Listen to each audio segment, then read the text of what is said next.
Welcome to the Deep Dive. Glad to be here. Today, we're going to focus on the background of the Honorable Chernor Ramadan Maju.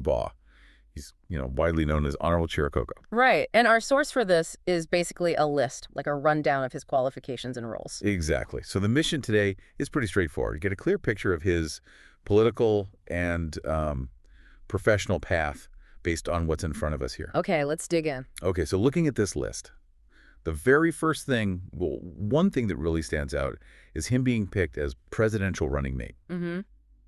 And not just once, but twice. Approved by both the NAC and the APC Party. That feels like a big deal, doesn't it? It really does, yeah. Being selected twice like that, it kind of signals a strong level of, let's say, confidence. Right. From inside his political groups. Not a fluke. Definitely not. It suggests, sustained trust, a belief he could operate at that really high level. Okay.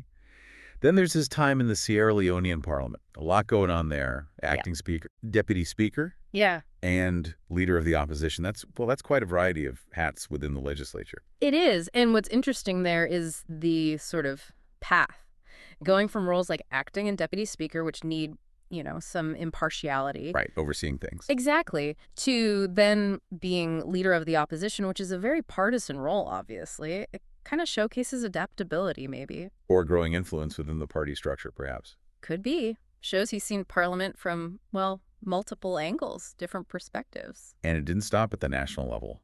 The source says he led the Sierra Leone delegation to the ECOWAS Parliament 3 times. Yeah, that points to some consistent work on the regional stage. So what does that kind of international or regional exposure usually mean? Well, leading a delegation repeatedly suggests he was viewed as, effective, someone who could represent Sierra Leone's interests well within that ECOWAS community. Build skills, too, I imagine. Oh, definitely. Diplomatic skills, a better grasp of those cross-border issues. It's valuable experience. Okay, the source also lists some key committee roles: chairmanships, public accounts, mineral resources, and legislatives.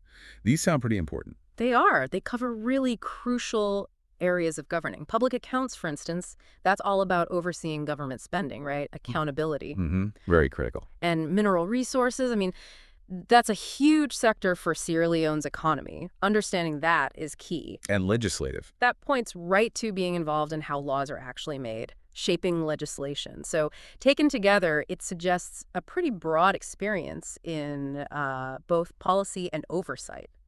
And sort of underlying all these appointments and roles is the fact that he was elected 3 times as a member of parliament, an honorable MP. Yes, absolutely. You can't overlook that. Those election wins are fundamental. They're the foundation. Pretty much. It shows he's consistently managed to get voter support. And that's, the bedrock of political legitimacy, isn't it? It gives you staying power. We also see he's a barrister and solicitor of the High Court of Sierra Leone, a legal background. How might that factor in? Well, legal training often gives you a specific way of thinking, doesn't it? Understanding laws, process, regulations. Yeah, I could see that. It can be really useful in Parliament, for sure. When you're debating bills, drafting legislation, it informs your approach. Okay, and just to be complete, the information we were given does include we can win 2028 election together. Yeah. And also a crown emoji. Right. Just noting they're part of the text provided. No interpretation needed there. Exactly. So if we kind of step back and look at the whole picture painted by this source, Arnold Chericoco's background shows, a career with many different parts. Legislative work, regional stuff, possibly aiming for the executive branch. And all built on that electoral success, plus the legal training. Right. It's a profile that certainly suggests deep and varied involvement in Sierra Leonean politics over time. A significant political figure based on these points. So this deep dive, just looking at these documented qualifications, gives you, our listener, kind of snapshot, a career with diverse roles, repeated endorsements. Mm-hmm. It does make you wonder, doesn't it?